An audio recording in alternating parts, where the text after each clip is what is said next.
And I'm on the line with a buddy of mine, Mr. Seth Hyman from Negative Progression Records. How you doing today, man? Hey, what's up? Nothing, just hanging out at 10:30 a.m. on a beautiful end of May morning here in Indiana. How's Florida treating you? It's great. It's great. Florida as always is crazy and sunny. Crazy and sunny. And what do you think of DeSantis? You think that's going to happen? I'm not I'm talking just kidding. about that, I'm just man. kidding. I'm just kidding. You're from Florida, so I thought I just saw something on the news before I came out here. So the reason I wanted to have you on the show today, we've gotten to know each other pretty well. We're working together, but Negative Progression Records back in the day, I loved a lot of the bands on your label, and I kind of want to get some of the backstory. So, it's crazy. It's a crazy thing to start a record label. Back in the day, maybe it was less crazy. Nowadays, it's really crazy. So, your upbringing, like, how did you get into punk rock and like independent music? What was your entry point into that? I was thinking about that last night because I was listening to a couple parts of some of your prior interviews, and I was listening to the one you did with Aaron Burkett from Fat. Okay, And yeah. that was great. And it's interesting to hear her background being from Sacramento, because I used to live in Northern California for 7 years. So I grew up in Orlando. I think that my initial entry point into punk rock started way before. I would say that one of the earliest things related to music in my memory was watching Billy Idol videos on Okay. MTV, like not 80, like 82, 83, and White Wedding and Rebel Yell. And I think I had the first tape of his solo record. And I just remember really liking that kind of like gritty, the fists that he would always do, and the sort of lip curl and the spiky hair. And there was something about, I was born in 76. So I was, 6 years old, 7 years old. So I was just kind of understanding music as it related to me and what I liked, and that I had a choice in listening to different music. Yeah. And so that was really awesome. And then from there, obviously, people my age started getting into all the heavy metal stuff, Motley Crue. I was a big skater in middle school, so I started skateboarding in 1985 or six. And so, but I wasn't super gritty. I was very much like Pal Peralta, mall Did mall you did you punk. wear knee pads and shoulder and like elbow No, pads? no.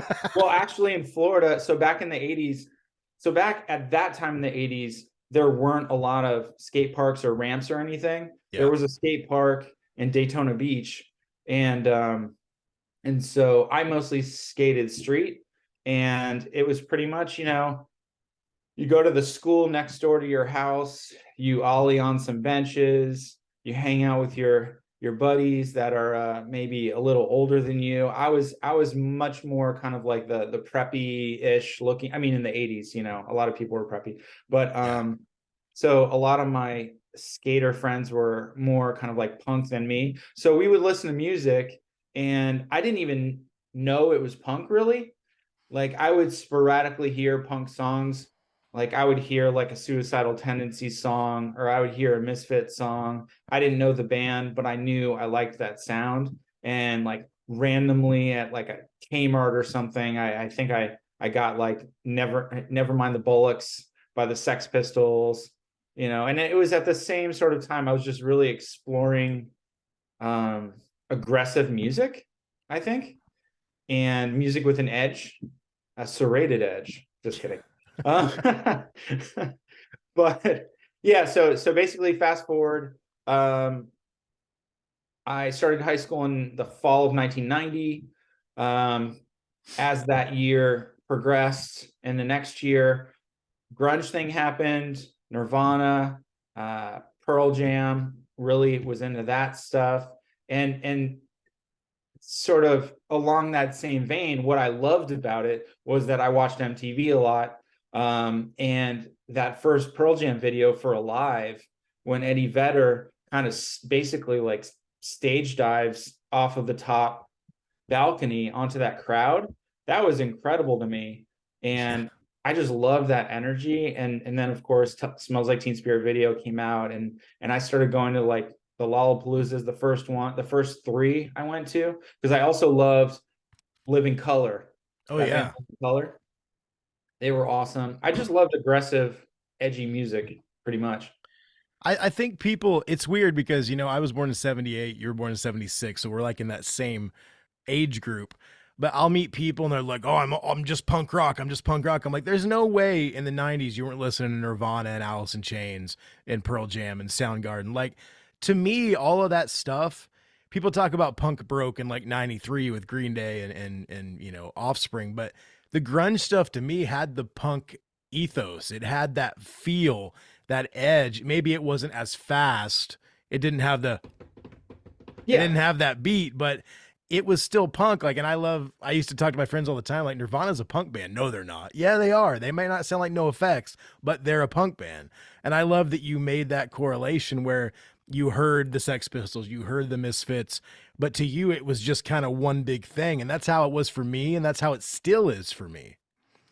I think it's like that for a lot of, because you grew up in Indiana and I grew up in Florida, and I think that in places like the Northeast and California, where punk proper, punk Yeah. has a rich tradition, it's very delineated. But in everywhere else where there really wasn't, you'd have some punk bands coming through, you'd have some. I just remember back then, and this is before Epitaph and Fat like started and or got big, which kind of like, basically after Bad Religion Suffer, we have a whole new era, right? Yeah. So we have like all these punk uh adjacent bands. So you have all these grunge bands where those dudes in those bands were into punk when they were young in the early 80s. Yeah. So you hear all these grunge guys like talking about how they would like they were in punk bands in the 80s, in the early 80s, or they would go see Black Flag when they were on tour, or they would or a lot of times these sort of punk scenes in the smaller communities had their one or two really big bands that would tour, but they had bands obviously that would open those for those big bands, but it was all just kind of like a reaction to mainstream music in the early 80s. So it was all like, if it was loud, it was punk. Well, and the thing is, like, touring later on in my career, going to Europe and stuff, and you play shows with, a punk band could play with a hardcore band, could play with a metal band. I feel like in Europe they're more accepting of different genres, like kind of meshing. When I grew up in Indiana, because it was Indiana and everything just kind of was underground music, it didn't really matter. My Yeah. old bands, when I was young, we'd play a show and there'd be a ska band, there'd be a metal band, there'd be a new metal band, there'd be a hardcore band. Like, it didn't matter because no one was selling millions of records and it was all just underground music. So was it kind of like that in Florida also? Florida, I always knew had a huge metal scene whenever I would go down there. Yeah, well, let me ask you this. What years were you talking about when you were in your first bands, just out of curiosity? Early 90s. Like Like my 95? first band, I think our first show we ever played was in 93. Okay. Okay. So I was just kind of curious to get the time frame. Yeah, so I started getting into live music. My friend who I played in like the high school band. I'm a drummer, and he was an older guy. He was a senior. I think I was a sophomore. I thought he was cool. And he was in a band that was kind of like a grunge band. Okay. And so they played a couple shows around town, and I convinced my parents to let me go to downtown Orlando to see them play. And then the next step for me was that my buddies that I knew from middle school started a band called Denature. And that was like what we would know as like a band from our scene. They were very influenced by like Jawbreaker and those kinds of bands. And they would have fit in on early No Idea records or something like that. And so I went to see them a number of times. And so that was kind of like that was in 90, I don't know, 92 maybe. And so then, you know, my buddy Charlie was in that band. He was the drummer, and he went on to be in Bloodlet. Okay. And so I never saw Bloodlet actually when I lived here as a kid, but that's the sort of type of shows that were happening, and they would start to open for bands. And so I actually saw them open for Green Day on the Kerplunk tour. And Wow. it was sort of a legendary show here in Orlando because it was a small club show. It was like at a bar, like a club bar, and it was pretty full. And the excitement was just that a band from California is playing in Florida. Whoa, that's cool. And some people saw them, I think, advertised in Thrasher or Yeah. something like that. And so that was kind of like the first time I heard even of Jawbreaker, and the first time I saw Green Day, and they were just blew my mind. And then slowly after that, I think I heard Operation Ivy tape. But the scene was very much kind of like there were no rules. It was still that I always say, like, Orlando and Florida is kind of like Southern California, just 10 years behind. Yeah. So yeah, Southern Florida has always had a lot of metal bands, but that was kind of like after. That was kind of like Morning Again and um Poison the Well and Beyond. Like, we had a band here that was considered, back then it was an emo band. They were called Adventures in Immortality, and they were kind of like the, backpack wearing, roll around on the floor, choker Krishna beads kind of vibe. Yeah. And so that was just totally new for me as well. And I think those guys ended up becoming Reversal of Man. Okay. I've heard of that band before. I hadn't heard of the other one. Yeah, it's so primordial. So you were a drummer. I know, did you play in bands? Did you get bands going? I'm sure that was like your entry point into, oh, I could put out records. Like, tell me about your first band experience. Yeah, so basically, when I was first learning to play drums in middle school, like a lot of young people learning music, I had like I had one of those books about like how to play drums to Rush and how to play drums to Led Zeppelin. And I had like a little music stand, and I was just playing along, and I felt like such a badass. And in hindsight, it's just kind of funny, but that's really good foundational, obviously really Yeah. good foundational drumming. Um, I ended up my first couple of years in college were in Atlanta at Emory, and one of my good friends from camp basically lived up there, and he had been into punk rock before me, and so he knew more bands than I did. And so we started. He was basically a year behind me in school. I was a freshman in college. He was a senior in high school, and so we just started jamming and writing original songs, and that turned into a project called 30 BC. We played two shows. The first show, and I was actually the singer, even though I wrote the drums. We had someone else play the drums, and we played my first live show ever. We played at a place called the Somber Reptile in Atlanta, and we opened for Sensefield on the. I've played that venue before. I Oh, remember that. really? Yeah. It's a Long time ago. it was a cool venue. Yeah, so most of the shows in Atlanta were house shows, but that was Somber Reptile opened for Sensefield on the Killed for Less tour, and a big local emo band also played direct support. They were called Car versus Driver. And that was really, really just cool because right then I was just getting into like the traditional. I was really getting into punk rock and just getting into straight edge and hardcore, and so I was trying to be like Henry Rollins on the stage as the singer and trying to do all of his moves. And I had obviously been to Lollapalooza, so saw Rollins band and just was super into Rollins. But yeah, so we played a show there, and I think we played a show at my friend's high school for like a Battle of the Bands thing. And then that ended. He went to college. went up to he went up to Hartford, Connecticut, started a band called Lipmonger. Um, so Lipmonger was something he did with his college buddies. I was still in Atlanta, but I decided after that year to actually transfer to college in Boston at Boston University. And since those guys wanted to go on tour in the summer of '96, and so since I was going up there, I was like, oh, I'll join Lipmonger. We'll go on tour, and they had a cool demo. And I had some buddies in Atlanta who put out records, and I was at that point I was very involved in the straight edge hardcore scene, and so I was just like, hey, why don't I put out the Lipmonger record on vinyl? I'll start a lit, I'll I was already planning on starting a label, but it was going to be a label and a distro, because back then I'm sure you remember, like every show had tons of distros at the show. Yeah, yeah. Like tons.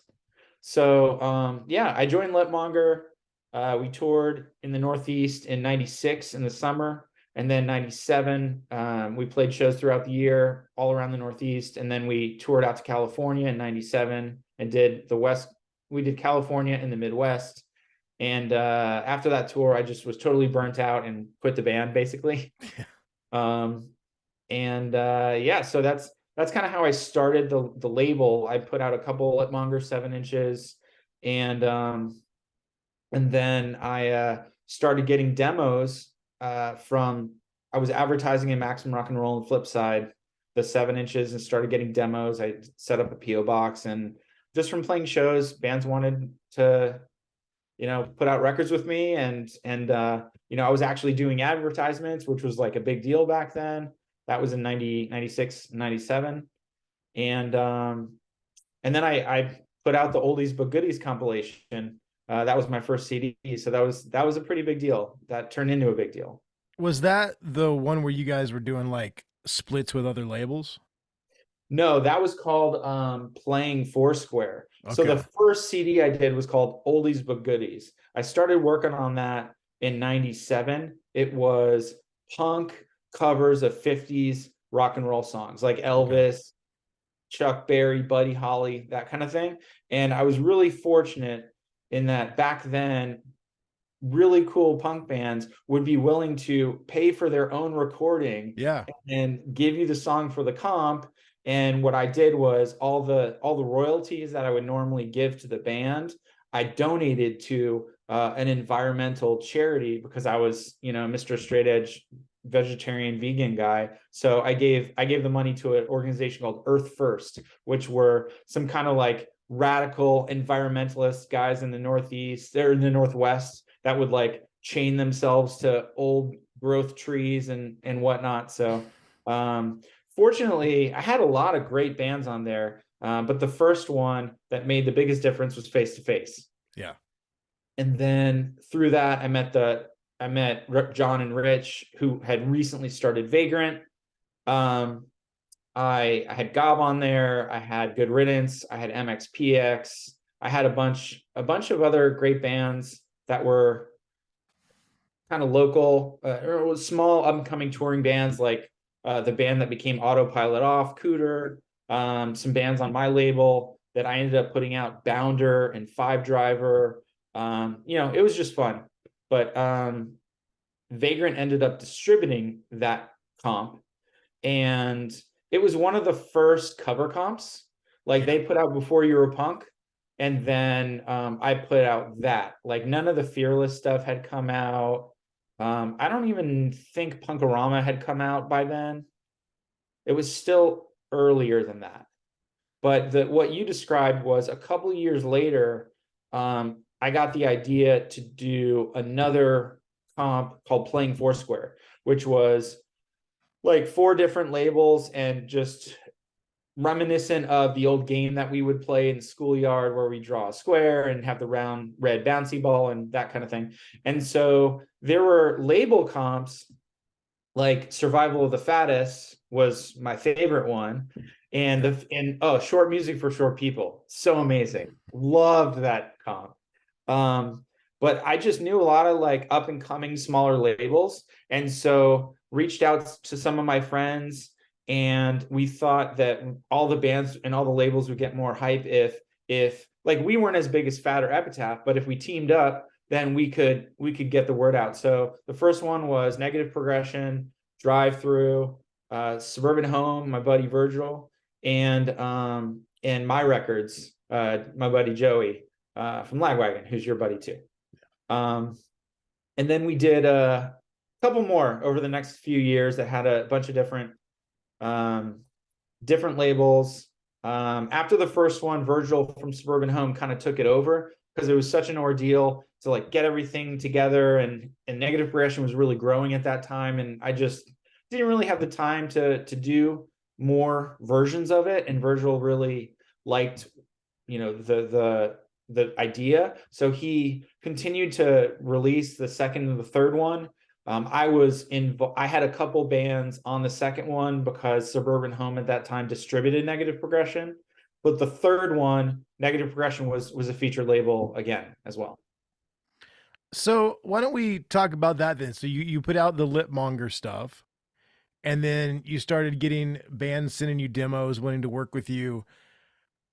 I know that, throughout the, I don't know, maybe late 90s, early 2000s, like the label did really well. Like you and I met within the last year or so, right? Yeah, yeah, But before that, I had always seen that. I liked bands that were on the label. To me, as someone from the outside that just knew a lot about different smaller kind of indie labels, Negative Progression was up there with all those labels you just talked about, like in my mind, because I remember the logo, I remember everything. And you guys had some really, really good success. Why don't you take me into that next step where like things started taking off? Like what bands did you sign once you were like, oh wow, this could actually be a thing? I've got distro, I'm starting to go. Like take me down sure. that road. Well, first of all, thank you. I'm so honored that you would say that. I mean, I put a lot of blood, sweat, and tears into it at every level. I mean, I think a big part of it is because I was in bands, and also, I just knew I was just so entrenched. I was just a punk rock hardcore kid that was at shows. I was one of everybody else.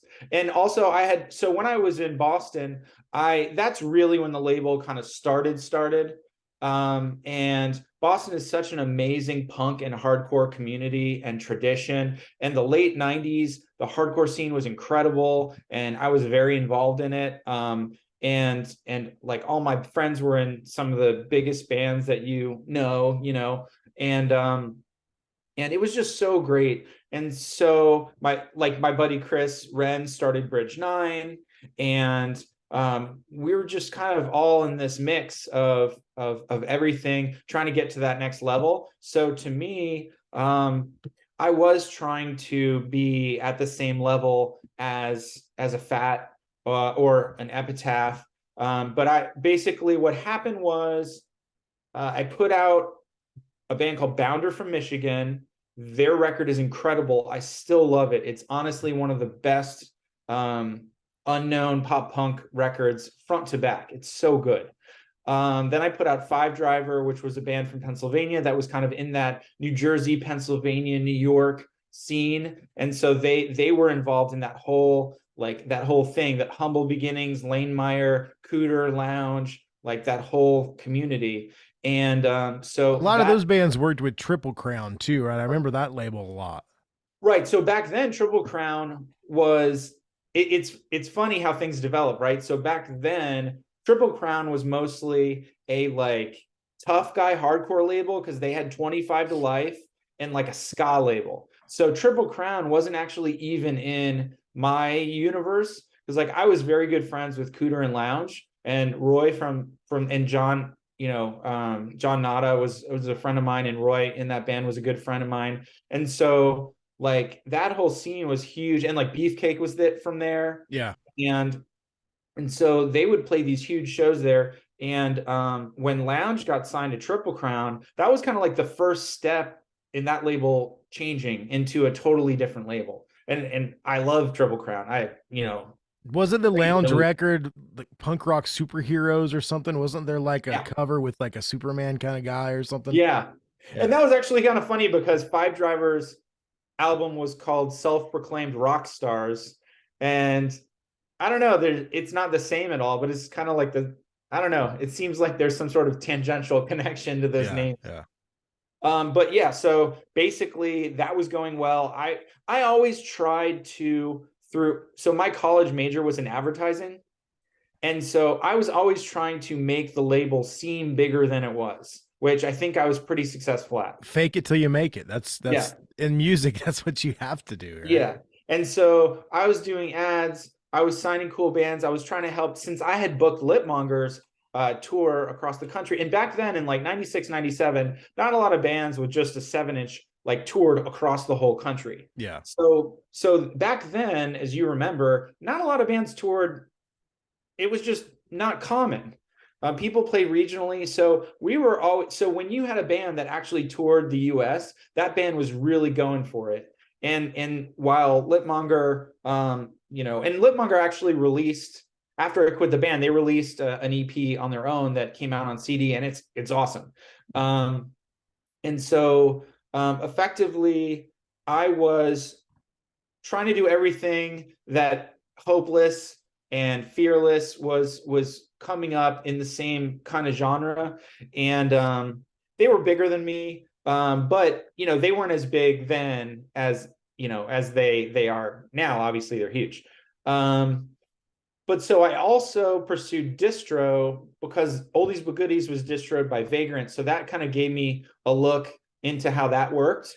And so I reached out to all the independent distros, but so Vagrant was going through Caroline at that time, and I made it my mission to try to get Caroline to distribute Negative Progression directly. Now, I was not successful in doing that, but I knew the Caroline people, and they were really cool. And so I ended up, how did that work out? Oh, yeah. So when Lipmonger was on tour, we played with a band called the Homeless Wonders. And some of those dudes started later Teenage Bottle Rocket. And the Homeless Wonders were from Wyoming, Laramie, Wyoming. And they were on Suburban Home Records. That's how I met Virgil Dickerson, who ran Suburban Home, which was out of Denver. And so through all those connections, I reached out to Virgil somehow, and Virgil, how was he distributed by Caroline? He was distributed by Caroline somehow, I think. And so instead of me going directly into Caroline, I went through Virgil to get into Caroline. So And they would like Suburban Home would distribute your stuff, but in essence, up the upstream to Caroline. yeah, yeah. And so of course eventually I was always trying to take steps up. And later on, as the label grew, I was able to I decided to go to a different distro, and I went and was distroed. I always wanted to be distroed by Mortem, Yeah. who was famous for distributing Lookout Records, which was a label that I loved. I always my goal, what I would feel wonderful if people looked back at the label back then or even now and would think that Negative Progression is kind of like in the same universe as like a Lookout Records or a Revelation, or not as big as Epitaph, but has a very good tradition of signing and putting out classic bands of a certain genre. And that genre I self-declared as emo punk when I put out Over It. So after, and tell me when to stop. This is a long label. So No, I'm going to tell you right now what you just described from someone on the outside that's only really been friends with you for a year or so is that's what I thought, because for me there were growing up listening to punk rock and underground music, you had Epitaph, right? Epitaph was the big guy. yeah, And then you had like Victory and yeah, Fearless and Hopeless and Equal Vision and like that tier. And I would say that your NPR maybe in my mind wasn't up with Fat and Hopeless and all that, but that next tier of Suburban Home and Revelation and everything that you just mentioned, definitely there. When I look back, Lookout, definitely. I was a big fan of Lookout, but to me it was like Op Ivy, Green Day, and then all the other bands yeah, on yeah, Lookout. Do you know what I mean? Like, yeah, yeah, they had the yeah, Queers and they had Crimpshine and they had all that stuff, but it was like they had the two bands that were legendary. And so to me, Lookout and NPR right on that, almost to the second tier, right on the cusp of being on that second tier. And the first tier is only Epitaph. So Yeah, yeah. It's well, thank you. That's really nice. That's, what I always strived to do. Back So then, people really looked at what label stuff came out on too. I yeah, want to stress that to anybody listening or watching. Like when I was young, if I didn't know what a band like sounded like, and then I flipped over their CD and it had a label that I liked, I would buy the CD. Like yeah. nowadays, I don't think anybody gives a shit, you know? I think I think we're moving back towards that a little bit. Yeah. I think the last, many years with starting with iTunes and now with Spotify, people are looking for, I mean, it's just a tidal wave of content. I hate that term because it's music, it's art, it's not Yeah. content. But there's just a tidal wave of that. And people want to find curators who have a good ear, who connect with them and what they like. And so that's what I've always tried to do. Like, and I've always tried to innovative marketing things. And I didn't necessarily come up with them on my own. Like I jacked some of them, like those victory samplers that they would just hand out, like the free Yeah. ones. Yeah. I started doing that because I was so impressed. They looked so professional and nice, and I started doing them for my bands. And what I would do is, and this was like later, way later, like in mid 2000s, I would do on one side, I would say, like, I put out a screamo band called The Subtle Way. So on one side would be The Subtle Way, and the first two songs would be, or two or three songs would be The Subtle Way. And on one side of the art, it would have their picture and those songs. And then on the back, it would be like a traditional negative progression sampler, but it would be, because they were a metal band, or a screamo band, I would put like the heavier bands first. I would curate it so people that liked that music didn't listen to The Subtle Way and then hear like a soft emo band. Like I made it so it progressively negative progressively Yeah. went down. So just stuff like that. But yeah, a lot of those labels, they had that one band that just blew up, and that totally changed the universe for the label. Yeah. Negative progression never had that. We had a number of bands that almost got to that point or were just on the cusp, and through the pressures of being a band and touring, just like right before it happened, broke up. And I think that that's what happened. I mean, to be fair, that's what happened to every label. Epitaph, Fat, Hopeless, Fearless, all of them were small punk rock labels, and then they had like one or two bands that exploded, and then they ascended to what they became. Yeah. Negative progression was more of a steady increase, which is great. I feel like we were on the up. Every record is great, and but we never really had that huge band that was going to blow up until we signed Fire Sale. Oh yeah, sure. Yeah. That's gonna happen, I'm sure. When this video drops, maybe it'll happen. I just had to throw that in there. Well, I want to talk about that later, but I do want to talk about, so you're putting stuff out, things that you're getting distro now, in the Yeah. back door to Caroline, then you're looking to get Mortem, you're looking to get bigger. You know, the bio and everything that you read about NPR online, you guys have sold like 500,000 units or whatever, like 100,000. 100,000. Okay. See, I'm trying to blow you up. Fake it till you make it. Yeah. So that's quite a lot for a startup label Yeah. that you're saying had a steady trajectory. There wasn't like an Offspring or Yeah. an Under Oath or whatever you're gonna say. You know what I mean? Or a At the Drive-In, like one of those bands that skyrocketed one of those labels. So what was like the heyday like? Like, were you storing all of the records at your house? Like, how did all of that go? Because there's stories about when the Offspring hit, they couldn't even get a warehouse big enough to hold all of the CDs that the Offspring were selling for Epitaph. Yeah. Yeah. And just as a note, that 100,000 number is just from the physical CDs from back in the day. Like I don't really know about digital equivalents Yeah. and streams and all that shit. Um, but I would say, I think that the way I characterize it, there have been three or four waves of negative progression. Um, the thing that's cool to me is that so many different people who say, "Oh, I love your label." A lot of them, they don't know every release I put out. They Yeah. know two or three, but a lot of times they're different bands. So it's depending on the age, right? Because Negative Progression started in 96. I consistently released records through 2014, and then I took a break, and then now I started releasing stuff a year or two ago. And so basically there was the 1996, I would say, through 2004. Yeah. That was the beginning. And for a lot of people, that was the heyday.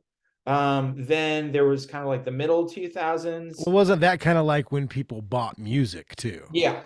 Okay. Yeah. Yeah. So that era was um Over It. So I signed Over It after I signed Bounder and Five Driver. They were literally in high school, sent me a demo. I loved it. It was on tape, it was on cassette, and it just blew my mind.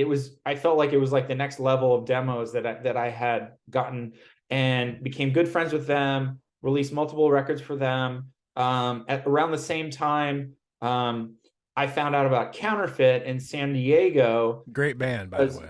yeah, they're probably the most successful band on that I ever released. Now, I had a friend in Boston who was a singer of a metalcore band called Diecast that became fairly large. He was from Connecticut. The singer Justin of Counterfeit, the whole band Counterfeit originally was from Connecticut, but the singer Justin used to be in a metalcore band called, or like a hardcore band called Sum of All Fears, and they were in the same scene with like Hatebreed and stuff back in the day, Josta 14.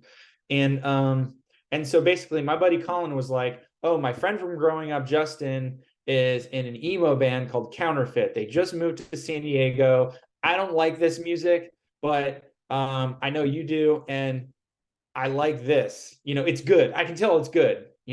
And so I listened to, he played it like an MP3. It might have been on mp3.com or something.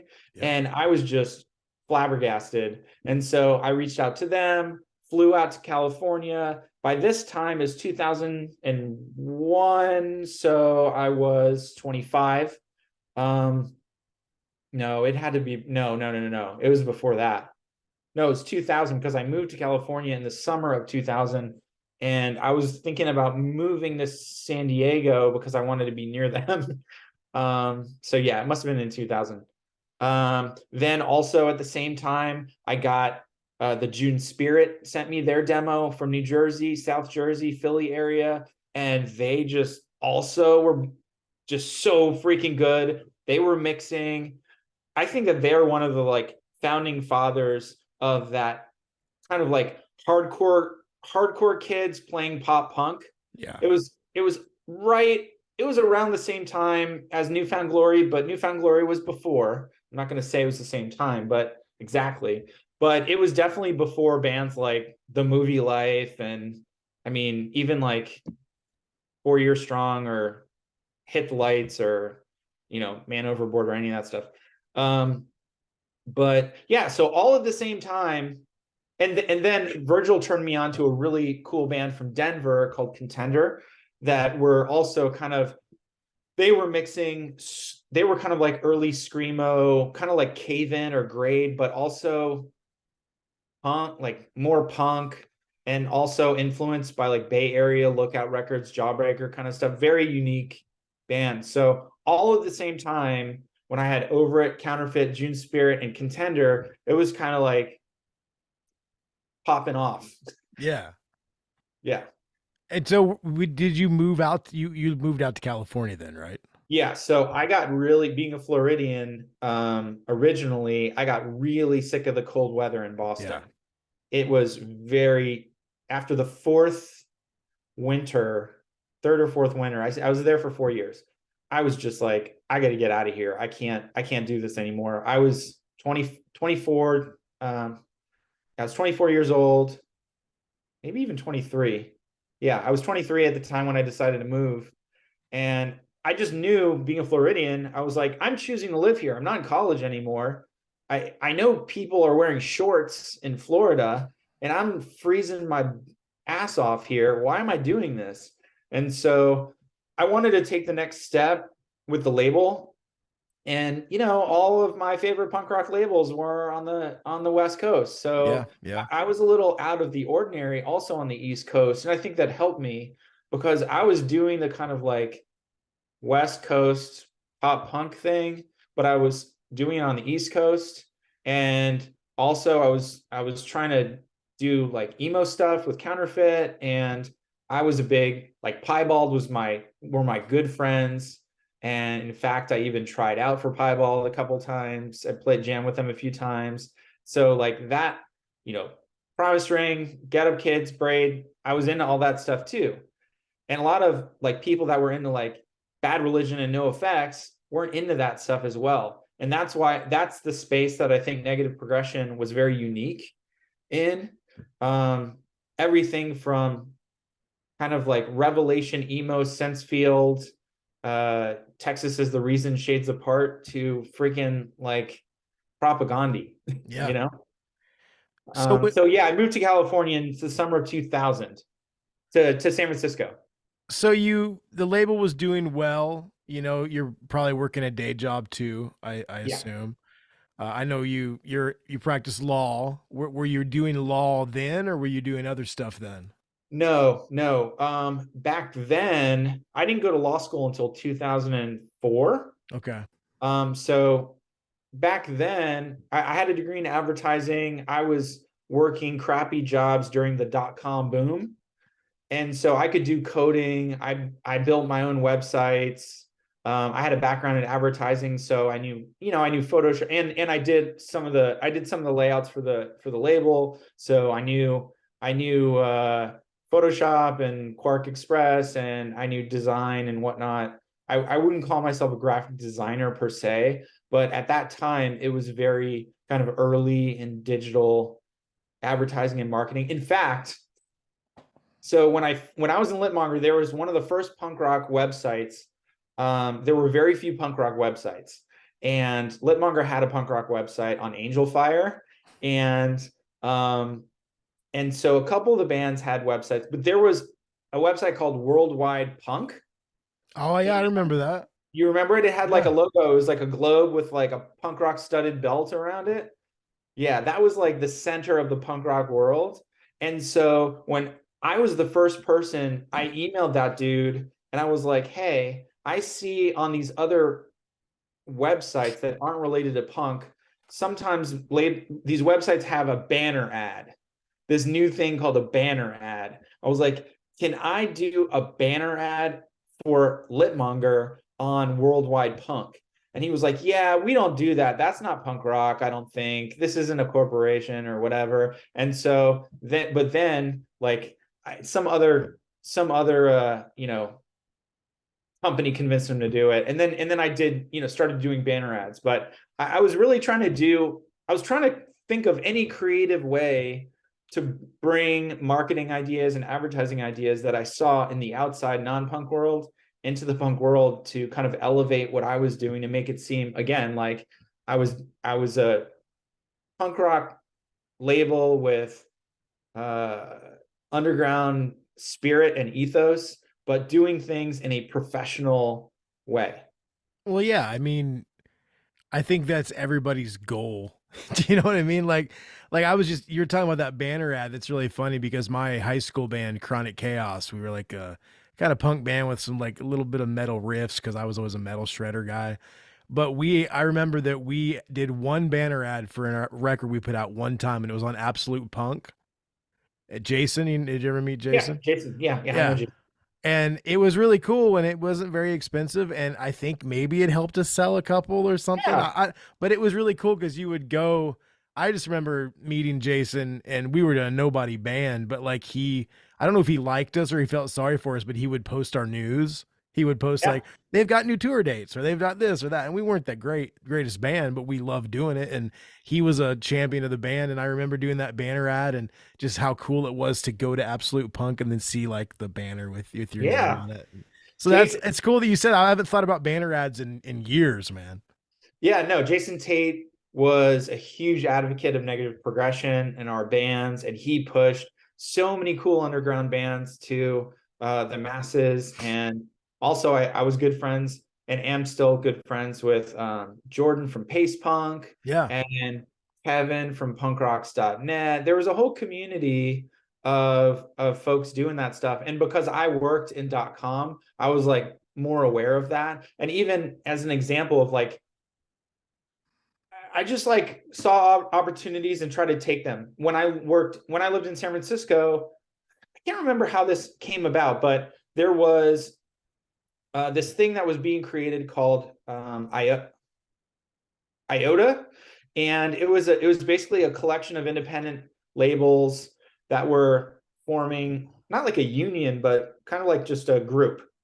Yeah. And so I was part of that because I was a San Francisco label and it was in San Francisco and it's the beginning of the tech stuff and .com and everything.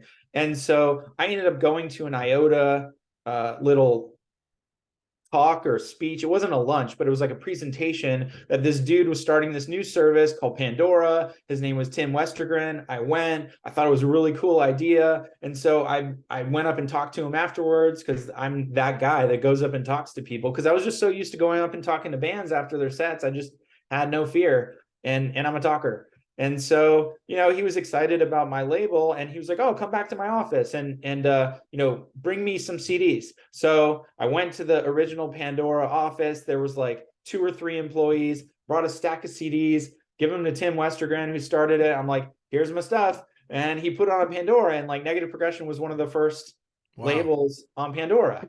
And same, and so we also were one of the first labels that did like digital distro onto iTunes. And that was actually very interesting because a lot of labels got, I don't want to say screwed, but it was very hard to get paid from distros for physical sales. Is very unsteady business.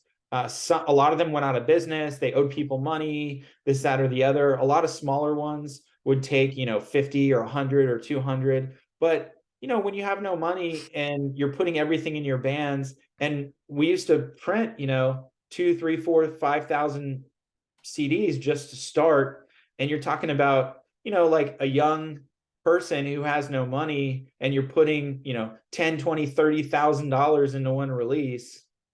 That's a ton.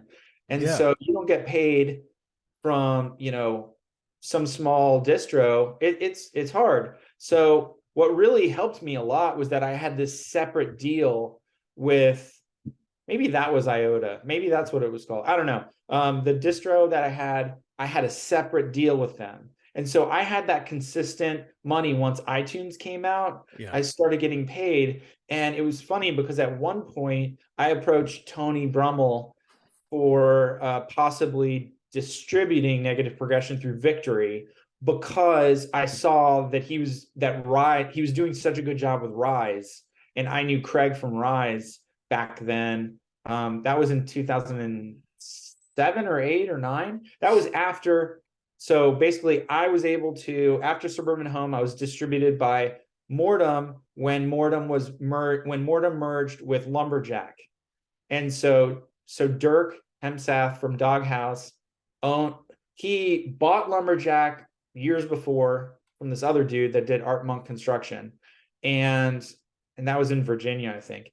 And then basically Lumberjack, I don't know how they could afford to buy Mortem. I don't really know how that worked, but they bought Mortem. After a while, it wasn't going well. Company ended up going out of business. So I was like, what am I going to do now? And I really wanted to get into distributed to the next level. And a lot of those labels were distributed by Red Distribution, which was owned by Sony. So there was also ADA, which was owned by Warner, I think. And that was like Epitaph, maybe. I don't know. That was beyond my scope. But a lot of labels that were kind of in my universe were distributed by Red. So I would have, like, I had a couple meetings with them directly. This guy, Alan Becker, who was in charge over there. And, he liked the label. He liked what I had been doing, but he felt like it was just not enough to do it directly. Kind of like the thing with Caroline. Yeah. Way back in the day. So that's why I approached Tony, because Victory was one of Red's biggest clients, if not their biggest, label. And but Tony wanted, as is his business practice, he wanted it all. And I understand that. I don't have anything bad to say about Tony Brummel. I'm probably the only person in the world. I have But nothing bad to say about him. I just have stories from friends yeah, that have worked with the label. yeah, yes, I do as well. He was always super cool to me. We hung out a couple times back in the day. My one band I had, the Widow Jenkins, he was thinking about signing us. Like he was nothing but nice and professional to me, but I have heard stories. So when Yeah, you say Tony Brummel, I get a smile because I'm like, yeah, yeah. I've heard things, you know? Tony was always really nice to me. I never met him in person. If I was in Chicago, I would totally want to have coffee with him. I think what he did was incredible, incredible. Because I mean, I was a straight edge hardcore kid back in the day. I saw Snapcase was like my first real hardcore show, and it was like Looking Glass Self Snapcase. It was way back, or Steps, I think. But so basically, Tony wanted digital and physical. I didn't want to do that because I was nervous that if I gave him everything and recoupment didn't work out, I would end up with nothing. Yeah. So I didn't do that, but I ended up getting distributed through this great company called Megaforce, and they're wonderful people. They still distribute me into through the Red system, which now is called the Orchard. I don't think you understand when you told me that. Like, we'll get into Fire Sale and everything here in a little bit, Yeah, but when you told me, like, oh, yeah, we're distributed through Megaforce, I'm like, Metallica's first couple records were on Megaforce, and it blew me away. yeah. I think Megadeth also. Yeah, well, and the lady that like we were working with on the distro, like we had to change something or whatever, and like when we were doing the pitches, and like I googled her name just because I'm that kind of guy, and Yeah. like there was an interview where she's talking about like working with Metallica's records, and so I'm a geek with that kind of stuff, and so it kind of was cool, like wow, Megaforce is distributing our stuff. It was kind of neat, you know. And also, how funny is it that like, emo punk label, with like some bands that are soft emo stuff is like distributed through, Megaforce. It's pretty cool, man. I like it. Yeah, no, they're great. They're great. I'm very, very happy there. So, Um, so let's yeah, go a little bit into the future then, because I like to keep these things around an hour or so. So sure. you said you were releasing stuff until about 2014. Yeah. Was there like a clear break in the action? Like you just were getting rid of the label, or did you know you were going to come back? What was that like when you just decided, I think I'm done for a while? I had no intention of coming back at all. I had gone through periods of time. So at that point, I had been doing the label um, 18 years. Yeah. It was always a hobby, labor of love. I never did it full time. I tried, well, I tried to do it full time for a little less than maybe a year when I first moved to California in 2000, but I just couldn't afford to live. Yeah. So basically 2014, I had a couple big changes in my 2013, I had some big changes in my life. Was living in New York City and Brooklyn, had lived in Boston, San Francisco, New York, and was just at a point where I was tired of living in very expensive cities. Cost of living had just gone up, up, up, up. I had a series of bands that, I'd release, and then they had put in the work beforehand. I was excited to help them get to the next level, and hopefully they would help me get to the next level as a label. And something would go wrong and they would break up. And whether it was someone quit the band or whatever. And I was just so frustrated. Over the course of time, I would like take you know, a year off or 9 months off. And that happened a couple times. But in 2014 was when I moved back to Florida from New York. And it just seemed like I had been a lawyer for 7 years at that point. Um, Professionally as an attorney, I wasn't really at a place where I really wanted to be, and I wanted to kind of reinvent myself. And I did. Down in Florida, I work as a criminal law attorney. And so that was something that I was not able to do in New York because of competition. There's so many lawyers up there. I'm sure New York would be crazy with that kind of stuff, man. Yeah, there's a lot of competition for legal jobs.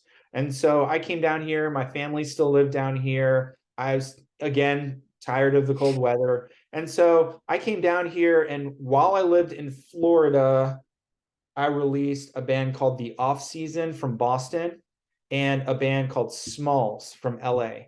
Now, The Off Season is their record is incredible. Smalls, their record is incredible. Both pop punk records. The Off Season was a band that put out stuff before. I never put out a Boston band. The label started in Boston mostly. And I just always wanted to have a Boston band. I love New England bands. And so I was so stoked about this band. And it was just one of those things where, I mean, I can't completely remember all the ins and outs, but they had a great record. They recorded with Jay Moss, who was in Defeater, I think at the same time. And it sounds great. And they just, I don't think they toured after that. And they like were just kind of playing local shows. And off season guys, if you're listening to this, get in touch with me, say hi. If I'm wrong, please tell me. I can't completely remember, but I remember that I thought they had all the potential in the world, and it just didn't get there. Yeah. Then I decided to put out my first 7-inch of the band Smalls since Lipmonger.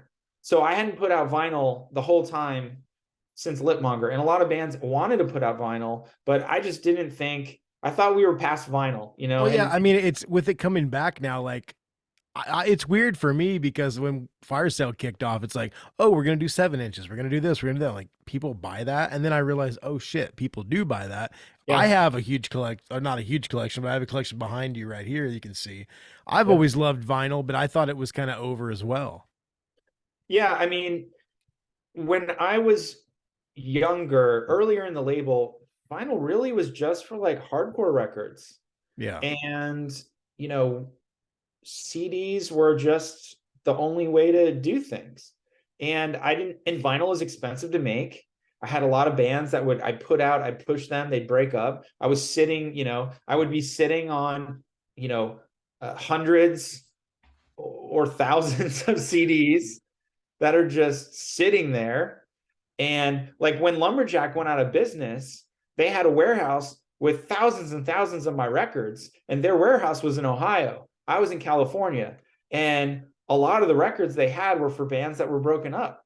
And they would be selling, here and there, but it wasn't like it's not Epitaph. Yeah. And so they were like, okay, we can ship you, whatever, thousands and thousands and thousands and thousands of CDs for bands that are broken up years ago that you can store in California instead of here, or we can recycle them. And I was like, well, I love the earth. So I can't afford and they were like, you would have to pay for the shipping to ship all the thousands of records to California. And at that point, all the bands had been broken up for a long time.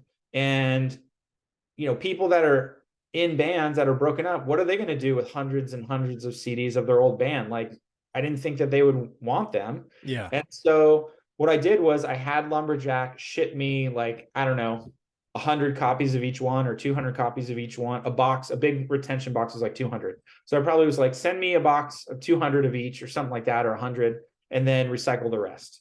So that, a lot of the inventory that I spent money on was gone. But that was the case with a lot of other labels too. Fortunately, I wasn't owed money from Lumberjack like some other folks. And I didn't get screwed by that situation. Emily and Dirk were always great to me, and I really always appreciate that they distributed my label. And it was a difficult situation. But as far as the vinyl goes, a couple bands here and there wanted vinyl. The Progress wanted vinyl. I just didn't think that it would sell, and it was expensive, and they broke up very soon after I released their record. And the bass player ended up turning into Evan Weiss from Into It Over It. So in hindsight, should have done it, but what can you do? Yeah, So you took the break, you weren't going to come back. It's yeah. like that was fun, but now I'm a lawyer and I'm going to reinvent myself and do all this. So the relaunch, because I'm going to tell you right now, we can go into the story. I'm on Instagram, fire sale. Everybody that listens to this podcast, they know how fire sale started. I've talked about it ad nauseum. But I'm on there one day and I see the NPR logo and people you might know or whatever. And I'm like, oh, negative progression. Are they still doing stuff? And in my mind, I'm like, oh, it's probably just one of those like memoriam accounts where you go and you Yeah. like check it out. And I went and you had stuff that you were doing. You were, Gone Stereo and Grayed Out and these cool bands that sounded really, really cool. And I don't remember if I hit you up or you hit me up. You did. You hit me up. Okay, what did I say? Because at that point, we were working with a label, but we were kind of looking for options because that's the thing. Spam Records, I love them. Stefan, all those guys over there, but they had like 90 bands. Yeah. And we just kind of felt like we would get lost in the shuffle. And so I guess I reached out to you in hopes of, hey, are you really doing stuff with NPR? That's really cool. I'm looking at my phone to see if I could see specifically like what the first messages So said. like, hey man, and I gave you a brief bio of the band. I Yeah, tried to sell too much work. It'll take too long. myself to you, I'm sure. Yeah. Well, so what happened was it is what you said originally. So two two things that happened that kind of influenced me over the years when I wasn't doing stuff. I would periodically get an itch to put out a record, but I would stop myself. I literally had to verbalize to myself, "No, Seth, you can't do that. There's Spotify is out. No one is buying music anymore. You'll never make any money. There's no chance you'll spend thousands of dollars. You did that already. You can't." It's like I have trouble with impulse control. So for me, even if I want to eat ice cream or candy or soda or something, it's better for me to have nothing than to have like a little bit, because then I can't stop myself. I Yeah. mean, I can, but it's hard. So basically, I saw on Instagram some of the bands were coming back and doing reunion shows, and I was like, oh, that's interesting. And some of the but then specifically a friend of mine, Casey, restarted his label Iodine. Yeah. And so I knew Casey and I used to email when his label first started and my label was more established. And he had been in Boston, so he lived in Boston, so he knew a lot of the people I knew. And then randomly, he was friends with with my buddy that I was in Litmonger with. His name was Ruben, and Ruben ended up like becoming a partner with him in Iodine. So basically, Casey and I used to email and stuff, and great guy. And I saw that he restarted Iodine, and I was like, whoa, that's kind of interesting, because he was just at that time, I think he was just re-releasing stuff he had put out in the past. I was like, okay. And then at the same time, I was part of this Facebook group for like late 90s, early 2000s New Jersey scene. And so even though I'd never lived in Jersey, I was like really involved in the Jersey tri-state area scene with Litmonger and beyond. And so I knew all those dudes. A lot of Jersey bands sent me demos over the years. I put out a few different Jersey bands, and some bands I was going to sign but didn't sign, and it not, it didn't work out or whatever. But a lot of friends in New Jersey punk rock. And so Mike Doyle from Lanemeyer, who I put on some shows in New England for, because I used to also put on shows in New England and in Northern California. Put on a couple Humble Beginnings and Lanemeyer shows. And so he started a podcast and I started listening to it. And I listen all the time. I love that podcast. It's great. It's great. This was the scene or that was the scene? I always forget if it's this was the scene or that was the scene. I do the same thing. Yeah, so basically I reached out to Mike, pestered him a little bit, and he was like down to interview me. That's the first and only other interview I've done other than yours. Yeah. And And so that was such a fun stroll down memory lane that I was like, you know what? Shit, I'm going to start an Instagram. And what I decided to do was post about the memories about an individual band and really write out like a narrative about that band and the highlights and what they meant to me, and really fill up all the 2,200 characters allowed by Instagram. And so I did that. I started getting followers, and I got hit up by Maddie from Gone Stereo. Now, at that time, he was just doing, and it was during the pandemic. So we were all just kind of hanging out. And Maddie started a solo project for himself. He had been in a band called Whoopee Cushion way back in the day, and they played with like Over It and the June Spirit, and I never signed Whoopee Cushion because I didn't think that they were at the level that I wanted to put out, but I liked them, and two or three of the guys from Whoopee Cushion ended up forming the Goodwill, which was a Okay. band I did sign and put out. And so Maddie, who I never knew back in the day, hit me up. He was like, "Hey, I was in Whoopee Cushion. I'm doing this solo project. Check it out."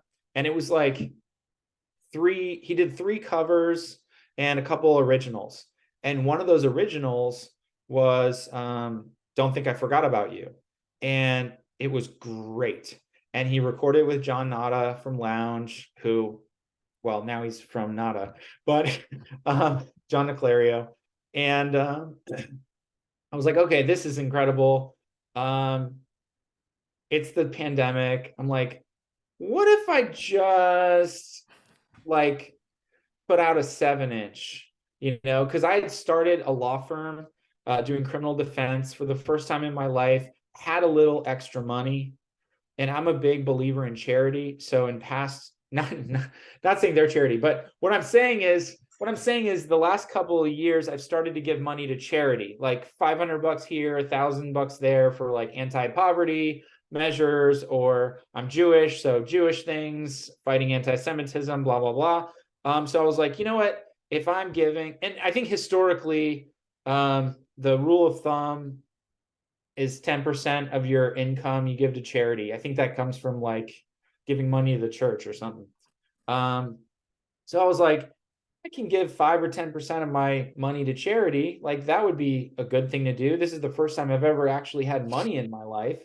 And not that I'm rich, I'm just not poor. Um, and so then when Maddie hit me up, and I love that song so much, and the other song Taste of This that I put out, I really liked as well. I was like, you know what?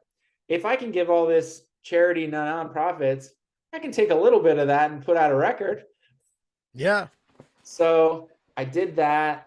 And then I started getting hit up by other bands. I got hit up by Grayed Out, and they're former members of This Time Next Year, which was a band I loved. And I was like, they put out multiple records on Equal Vision. They were produced by Chad from Newfound Glory.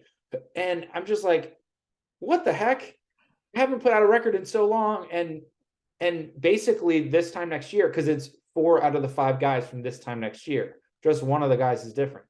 And so I was like, basically This Time Next Year, who I consider to be this great, awesome older band, wants to put out a record with me. And they put out self-released like some songs with an incredible cover of the Pixies.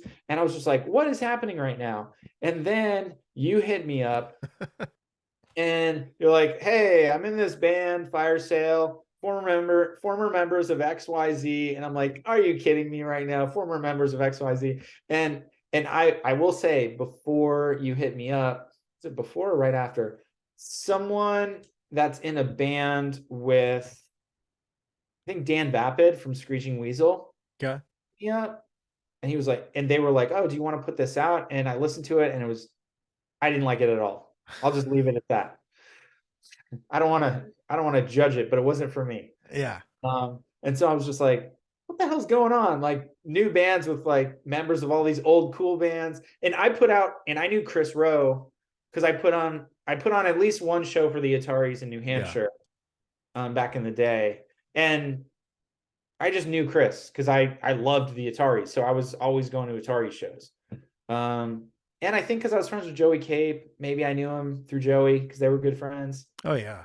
Um, yeah. Anyways, so yeah, I listened to the stuff, and I was like, oh, this shit is good. And then you sent me all the songs, right? All the demos, yeah. All the demos that you were thinking would be a full length, and we brainstormed a little bit, and we're like, well, you're not a touring band. In fact, Yeah. you haven't even played a show. You're all over the country. Why don't we just do the two, in my opinion, the two best songs? Start building the band, building. And that's what we're doing. Those were also the two songs out of those demos that were actually kind of completed. Some of the other ones, like those songs, when you said, I think these songs are my two favorite or the two that I think are the best. And in my mind, I'm like, well, that's awesome because those are the ones that are done. Yeah. Yeah. Yeah. Even the new ones we're working on now, like, the one song that's going to be the lead off single, it's been through like 8 different arrangement ideas. Yeah. And I think it's Well, finally where it needs to be. one thing that's really fun this time around is I'm doing a lot more. I'm doing like producing on a Yeah. lot of the songs. I'm trying to. Not all the bands are as amenable to my suggestions. Um, but We love having the outside ear because I mean, everybody in our band have been around the block quite a few times and we feel like we can produce it. But when you've had a couple things like, well, maybe that part's a little long, or maybe this part's yeah, your ideas that you throw our way are normally editing ideas to yeah, make the song more palatable to the listening public, whatever. And we value that because as musicians that sometimes are overindulgent, it's like, I want to do this guitar part 5 or 6 more times. I want to add these layers. And so it's nice having someone, especially someone at the label that we trust, right. that will tell us, hey, maybe try this. And we're always open to ideas. Well, I think given my 30 years in punk rock and hardcore, and being a musician myself, and I've played, I've played a little bit of guitar. I've never played live in a band guitar, but in Litmonger for half the time I was the bass player, half the time I was the drummer. In 2001, I was in a hardcore band in San Francisco, a straight edge band called Breaker Breaker. We released a 7-inch on Bridge 9. So like I'm a band dude, Yeah. that's the way I look at myself anyways. And so things are going so well doing these 2-song 7-inches, and people are really interested in kind of like how I'm highlighting old stuff, bringing in new stuff, and just trying to create the same atmosphere of discovery.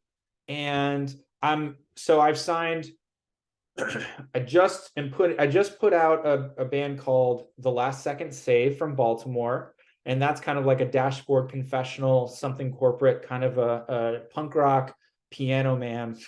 Jesse, It, he's it awesome. reminded me, like, it didn't exactly sound like it, but like the Andrew McMahon kind of Yeah, something corporate type. And I always dug that stuff. So I was right on board. I love that song, Baltimore. It's great. yeah, yeah. Thank you. Yeah, and so Jesse grew up in pop punk bands and in Jersey, and now he lives in Maryland. But and I signed one of my favorite bands from back in the day, Time Spent Driving from I love Santa them. Cruz. So good. Well, did you know that they also used to be like, or some of the guys used to be in Fury 66, I did. which I was a did. band. One of my favorite bands growing up was 88 Fingers Louie. I even have a tattoo. And I Yeah. remember seeing Fury 66 play with them. I was a huge Fury fan because I'll tell you, when you signed that band, they followed Fire Sale, and then shortly thereafter, Fury 66 followed Fire Sale, and I like shit myself. I didn't know they were a related thing. Yeah. And now we've talked about it, but it freaked me out. Like, why is Fury 66 following my band? Yeah. So it's, back then it was all intermingled, right? So Yeah. John from Time Spent Driving, the brains behind Time Spent Driving. I tried to sign Time Spent Driving back in like 2001 or whatever, because they used to play with Counterfeit and Benton Falls, and I was friends with all those bands. And I'm not the biggest fan of like the wussy emo type of stuff, Yeah. but the bands of that genre with balls somewhere in between kind of like the Revelation 90s emo stuff and the wussy stuff is what I like. And so for some reason we had, we couldn't get it done in the early 2000s. I reconnected with John. John had been in Fury 66, and strangely enough, like so one of the dudes from Fury 66 was, I think, brothers with one of the dudes from Good Riddance. So they were like good for, I mean, they played together all the time. I loved Good Riddance. I loved Good Riddance. Also back then, I loved Redemption 87, which was a great Bay Area hardcore band with Eric Ozine that is just sort of like famous hardcore NorCal guy, and went on to form Nerve Agents.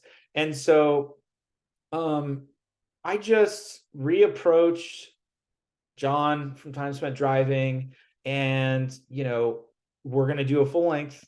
We talked about a whole bunch of different things.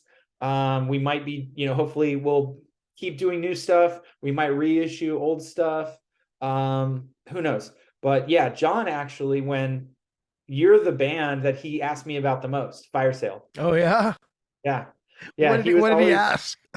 Well, he was always just like saying like, "Oh, I like Fire Sale. They're cool. They're awesome. I like Fire Sale." And That's like when awesome. you flew to Dallas to do the video and the photo shoot and stuff like that, and play your first show, he was just like, "Oh, Fire Sale is playing a show. That's cool.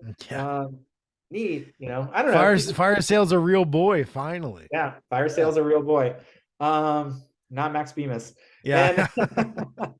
And and so recently I signed, and the thing is that's cool about these two song things, 7 inches, it allows me to work with more bands.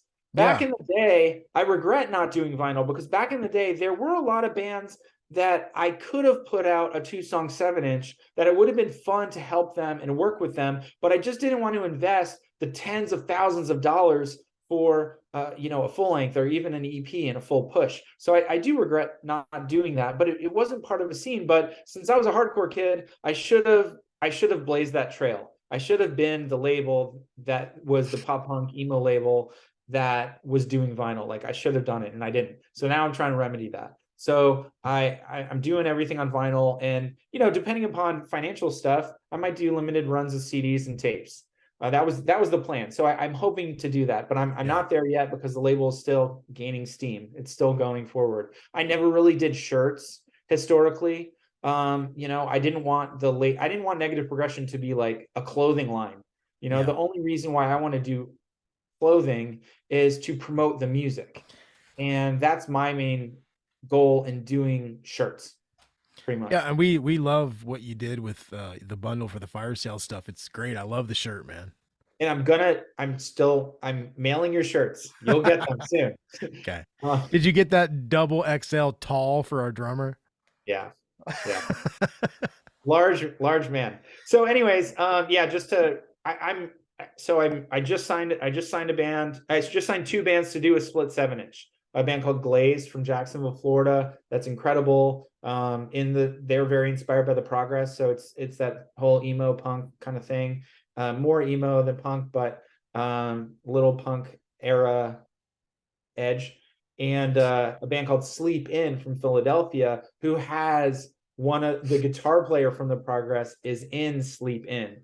And that band's much, much more emo. And they have a song or two that have 1 million or 1.5 million plays. I don't know how that happened. Wow.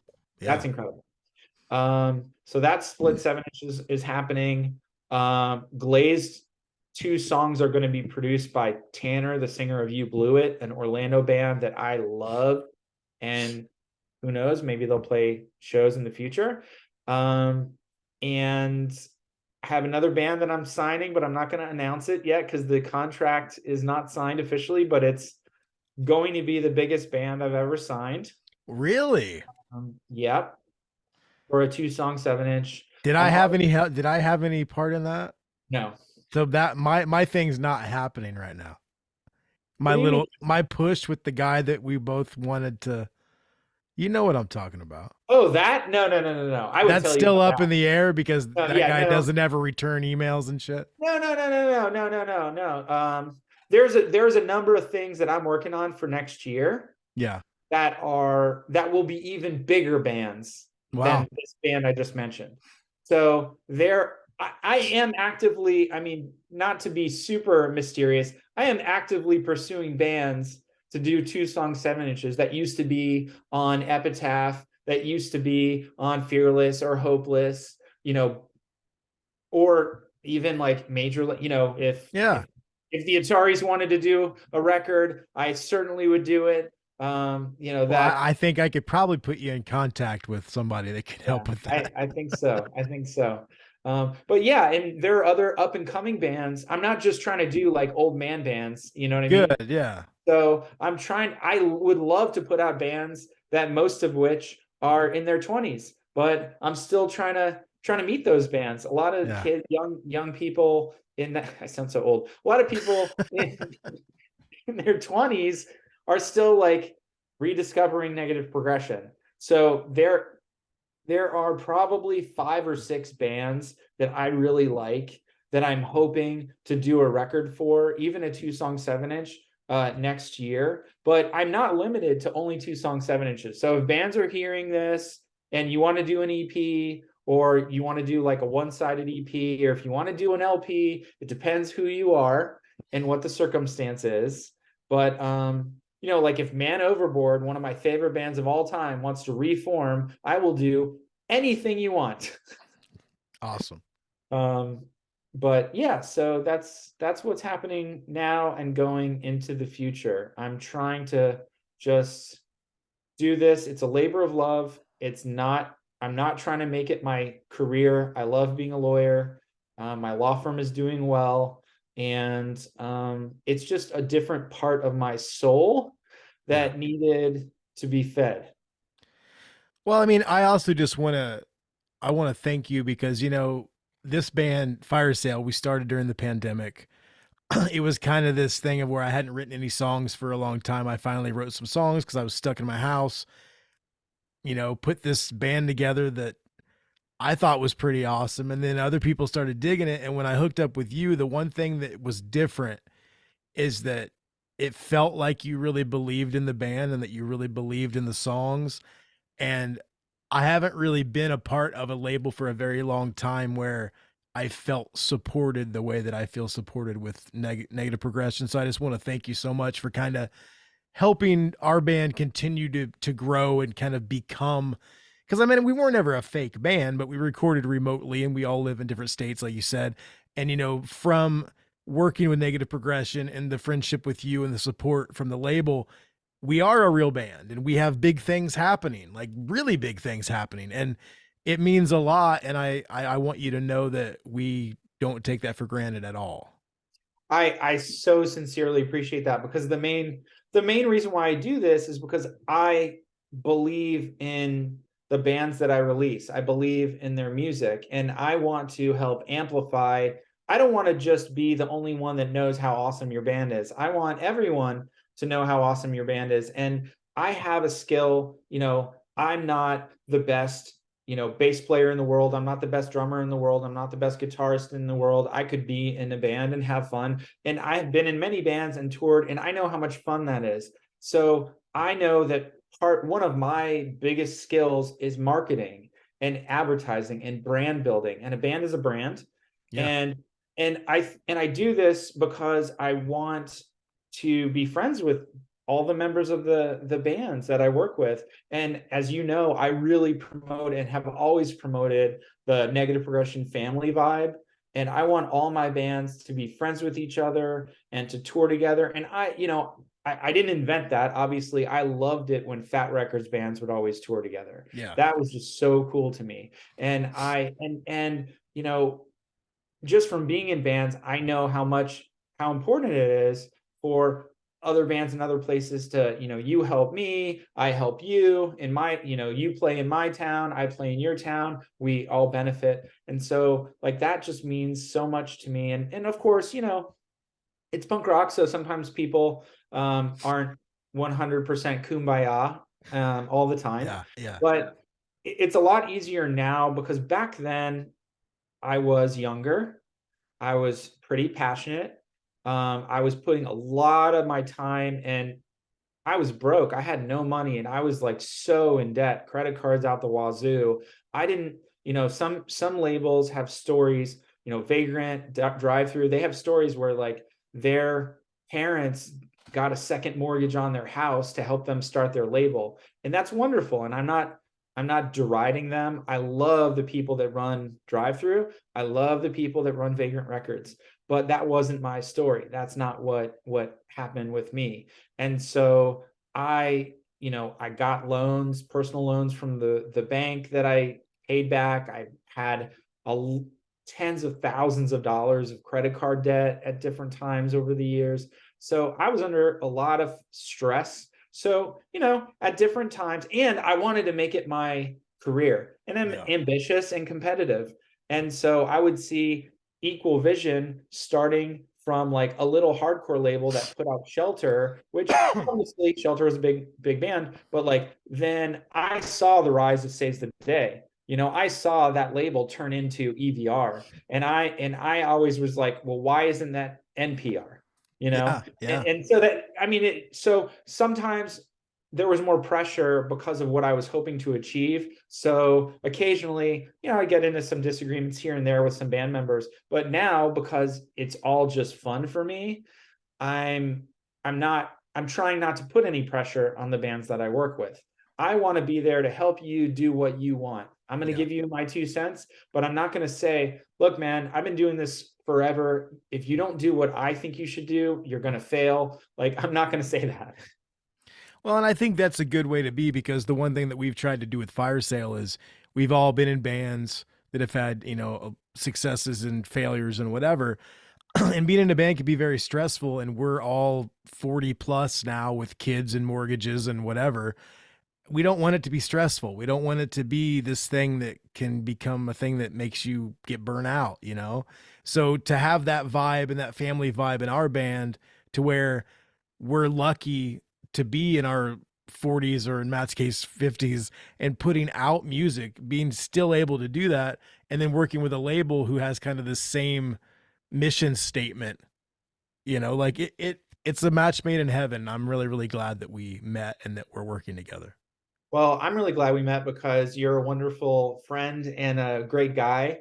Last night when I was listening to the interview with Aaron, I was thinking to all of our conversations, and I can't even imagine you getting angry. Oh, I can. Sorry. Except for all of your press photos where you put on your I'm an angry badass guy face and you can't smile in a freaking press photo. Well, I mean, there are some that we smile. There. I don't know. You've seen the one on the Facebook where we're like putting our hands down. Like that's like the goofy one. But I don't know, when the camera's on, like, because Matt Morris was taking the pictures. He's like, look mean. I'm like, I always look mean, man. And I'm not a mean person. I'm a teddy bear. I'm different. Yeah, but it's funny. Yeah, you are a teddy bear. So, I mean, thank you so much for having me on your podcast. Honestly, I was looking through all of your guests and I was just so impressed by, the vast array of punk rock heroes that you interviewed. And it's not lost on me, man. I'm the biggest fanboy ever. If you listen to like the Fat Mike episode, or you listen to any of those episodes, I get through it and it's a good episode, but I'm also like, people make fun of me sometimes for fanboying out. Like, okay, have Fat Mike on your show and don't be a fanboy. Oh yeah, no, I haven't listened to that one yet, but no, I mean it's Fat Mike. I mean, I've only met him one time, and the one time I met him, it was a punk rock bowling in 2000 before I moved to California. It was one of the things that was it 99? It was the second punk rock bowling. And so it was like, I think it was like in February or something. And I moved in the summer, or at the end of the summer, saved up money and moved in the end of the summer. And, that was a great punk rock bowling. It was the first one that was like really like bigger. Yeah. And I met so many wonderful people, and it really sealed the deal on me wanting to move to California. But I met Fat Mike randomly, and I was just in awe. Yeah. And I was just like, hey, I run a punk rock label called Negative I'm sure he's never Progression. heard that before as an opener. But I was like, I put out a cover comp called Oldies But Goodies with like Face to Face and Good Riddance. He was like, oh yeah, I know that comp. Yeah, it's a really good comp. I liked it. And I was just like, Fat Mike heard of my comp. That's blowing my mind right now. That's awesome, man. Yeah. Well, I'm glad that you checked out the podcast. I know we've talked about, I know like you knew I had a podcast, but it means a lot to me that you kind of went through and checked it out and you were listening to Aaron's episode. And this is going to be my first episode back after being gone for a while. And I love doing the podcast. I know you've got a taste of doing the NPR podcast where you've been talking to people as well. And I love doing it, but like anything, after a while, if you don't figure out a way to make it work, you can get burnt out. And I was doing it every week, and I was like, publicists would hit me up and they'd be like, "Hey, do you want to talk to so and so, this band that you don't give two fucks about?" And I'm like, "Sure." And I just got to the point of where it felt like a job, Yeah. and I didn't want it to feel like a job. So I took a couple months off because there was some fire sale stuff going on. And I was kind of like, I wanted to dedicate myself to learning the set and doing all this stuff. And so now I'm slowly but surely bringing the podcast back. I'm almost to 200 episodes, which is a pretty big feat. That's huge. And the podcast isn't going anywhere, but I'm going to do it when I want to do it. And I'm going to do it with people that I want to talk to. I'm going to stop taking, I mean, I'm not saying this because I'm glad that our publicist pushes fire sale and there's people that want to talk to us even if they don't care. But it just kind of got to the point of where I had to have a guest every week. So I was taking stuff that I didn't really like very much.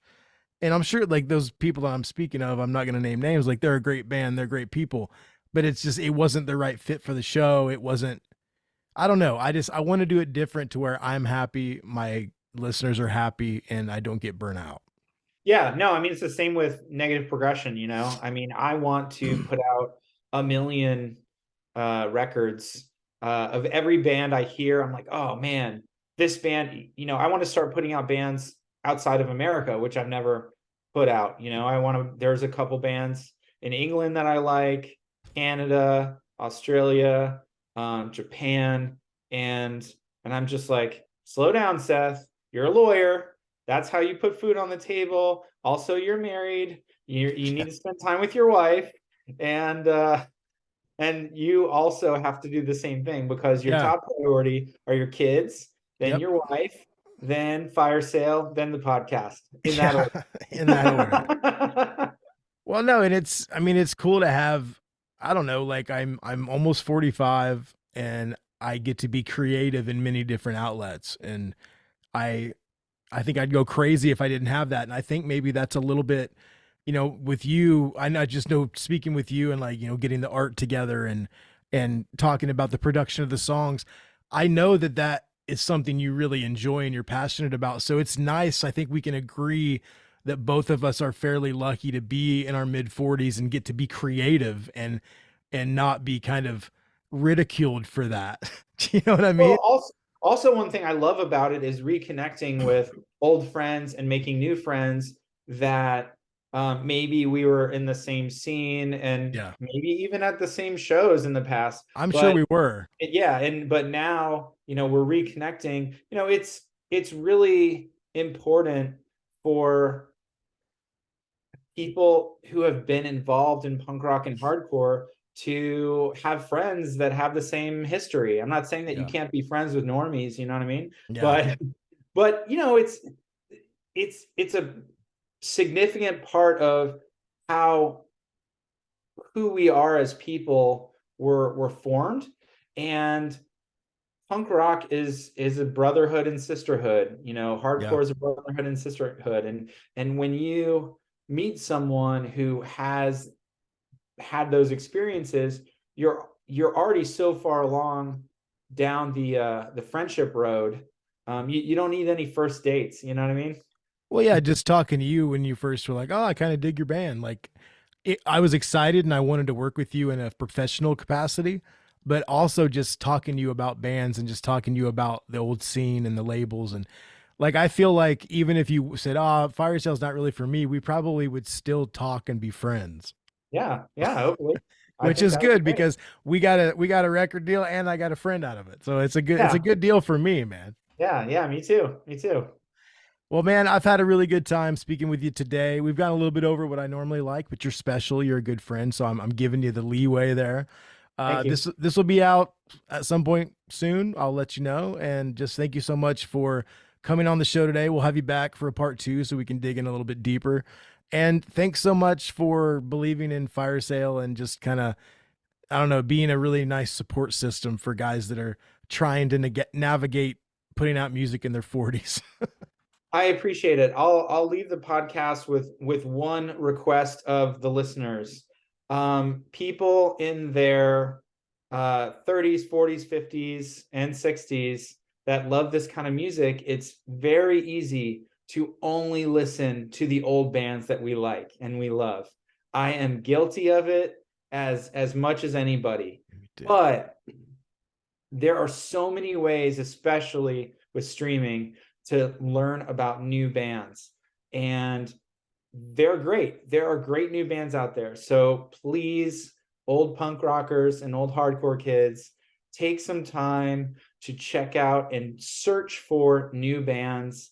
They need it as much as they needed it 20 years ago. I totally agree. And sometimes I find myself listening to everything I listened to in high school, and I don't give new bands a chance. So everybody out there, check out new bands. And I would say, of course, check out Fire Sale. I tell you that all the time. But check out Time Spent Driving, Gone Stereo, Grayed Out, Last Second Save. And there's Glazed. Is there anybody I'm missing? Sleep In is the other band that's doing Sleep a In. split with Glazed. Yeah. Check out all those bands. Seth, it's been great having you, man. And I am sure that we'll be texting very, very soon about all kinds of crazy shit we got going on. Yeah. And now I got to get ready to go to court. Cool. Well, have fun at court, and I appreciate it. And I will talk to you later, man. All right. Take care. Peace. Bye.